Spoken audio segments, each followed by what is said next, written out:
Donc, capsule top chrono qui, en ce midi, porte sur les groupes Facebook.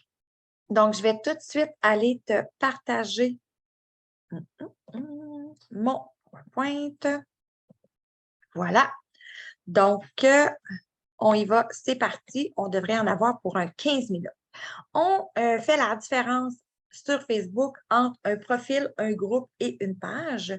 Tout d'abord, c'est important de savoir que pour créer un groupe, pour créer une page Facebook, tu te dois d'avoir un profil à la base. OK?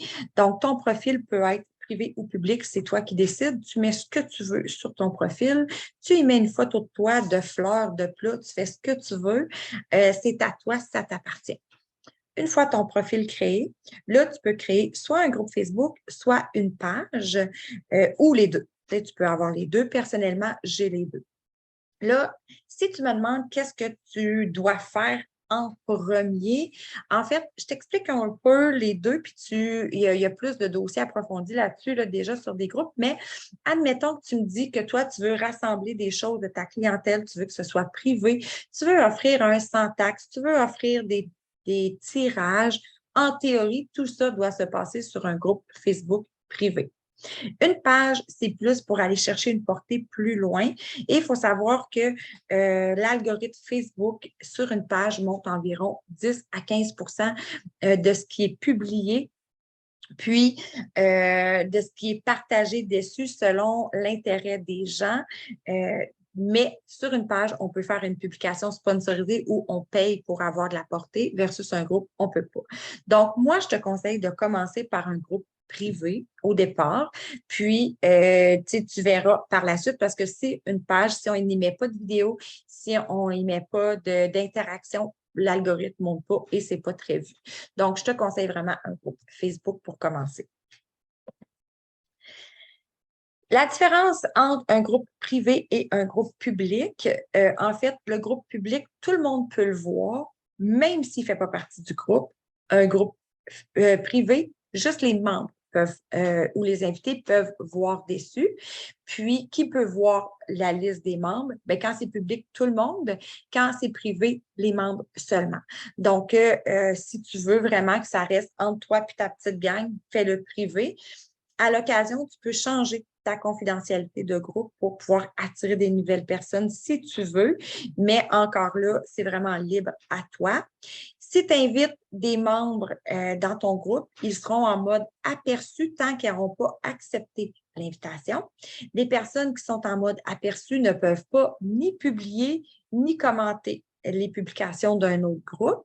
Ils ne peuvent pas inviter d'autres personnes, mais ils peuvent réagir aux publications. Donc, ils peuvent liker, aimer, tout ça, ils peuvent les voir, mais ils ne peuvent pas aller plus loin que juste interagir, la petite icône qu'on peut choisir, on aime, on adore, ces choses-là. Là. Donc, tant qu'ils sont en mode aperçu, qu'ils n'ont pas accepté l'invitation, c'est tout ce qu'ils peuvent faire. Si tu es en mode aperçu, ta personne qui est en mode aperçu va avoir ton groupe pendant 28 jours. Puis, si elle n'a pas fait aucune interaction avec un petit pouce ou quelque chose, ça finit là. Si elle a fait une interaction, elle sera prolongée de 28 jours. Mais si là encore, elle n'interagit pas, ensuite de ça, elle ne va plus voir ce qui se passe sur le groupe vu qu'elle n'a pas accepté l'invitation. Dans ton groupe, là, il y a quelque chose que je veux apporter à ton attention. Je te conseille, parce que toi, tu vas automatiquement être administrateur de ton groupe vu que tu vas l'avoir créé. Je te conseille de mettre une autre personne de confiance de ton entourage. Ta soeur, ta mère, ton chum, peu importe qui, ta fille, peu importe si on est Facebook, comme administrateur avec toi. Pourquoi? La seule raison est que si jamais Facebook ferme ton profil pour raison X, parce que ça arrive des fois, puis on ne le sait pas, tu es piraté ou peu importe. Si tu n'as pas de co-administrateur avec toi dans le groupe, ben, tu ne pourras plus jamais retourner dans ton groupe. Versus que si ton profil principal est fermé, mais que tu as un co-administrateur, qui, exemple, est ta sœur, quand tu vas te créer un nouveau profil Facebook, va pouvoir te remettre dans le groupe et te remettre comme administrateur. Donc, il n'y aura pas une grosse différence pour l'achalandage de ton groupe. Moi, ça m'est arrivé. qu'un groupe soit fermé et que j'ai plus accès à. Donc, je te dis ça par précaution. C'est important d'avoir au moins 2 administrateurs par groupe, mais attention à qui tu mets là parce que la personne qui est administrateur va pouvoir changer tes paramètres, va pouvoir faire la même chose que toi sur le groupe. Donc, quelqu'un de confiance que tu y mets. On continue. Là, je vais te montrer sur 2 plateformes différentes. Là, ça, c'est via un ordinateur. Comment on fait pour inviter des gens sur notre groupe? Donc, quand tu es directement sur ton groupe, tu vas ici pour inviter, le bouton qui est juste là. Moi, il est rose parce que j'ai mis la couleur de plan rose, mais ça se peut que toi soit d'une couleur différente.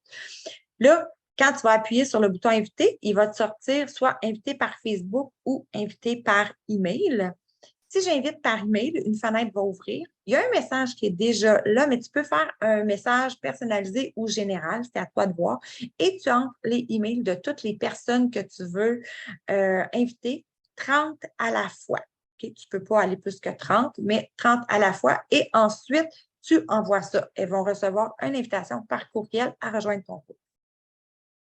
Si tu veux inviter sur Facebook, par le Facebook, c'est important de savoir que tu vas pouvoir cocher les personnes ici, mais ce sera que tes amis que tu peux inviter au groupe. Donc là, ça va être important de demander de l'interaction avec tes clients dans tes contacts dans ton groupe. Mais toi, tu peux inviter personnellement des personnes qui sont dans tes amis. Puis, tu peux aussi aller chercher des catégories de gens qui ont des liens avec toi. Tu vois ici en bas, là, il y a comme l'option « Inviter via le code QR ». Donc, sur la plateforme d'un ordinateur, tu peux voir ça. Donc, sur le groupe formation, il y a comment créer ton code QR. Mais sinon, c'est facile de le voir directement là quand tu invites. Quand tu cliques dessus, « Inviter par le code QR », il apparaît. Soit que tu le copies, puis tu vas le publier, ou soit que tu le télécharges et par la suite, tu publies l'image de ton code QR. Attention stratégiquement à la photo que tu mets dans ton groupe client. Tu sais, si on se dit, mettons, entre nous, là, puis je le sais, là, je ne vais pas partir un débat, mais ce qui est loterie est interdit publiquement sur Facebook. Mais tu sais, si ta page d'en-tête, c'est une loterie, quand tu vas partager ton groupe, bien, ce sera ça qu'on va voir. Donc, si tu vas voir mon groupe présentement puis que je partage mon groupe, moi, ce que tu vois, c'est le code QR parce que j'ai mis une image de moi avec mon code QR.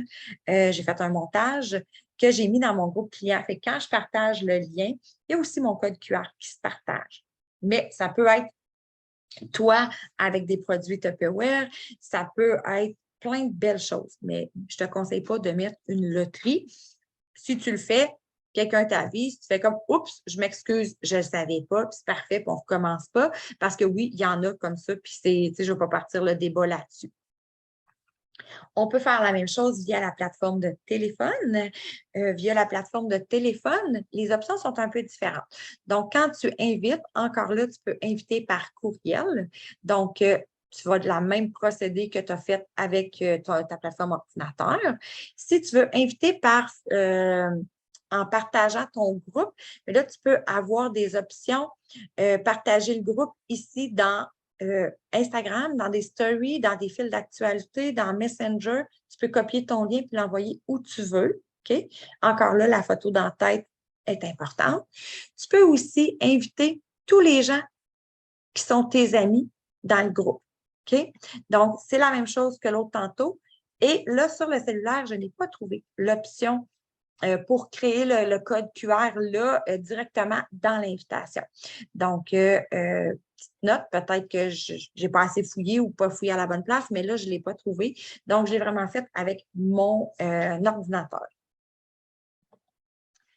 Comment tu peux aussi inciter à avoir des nouveaux membres dans ton groupe? Ben, c'est de faire des promotions avec tes membres actuels de ton groupe.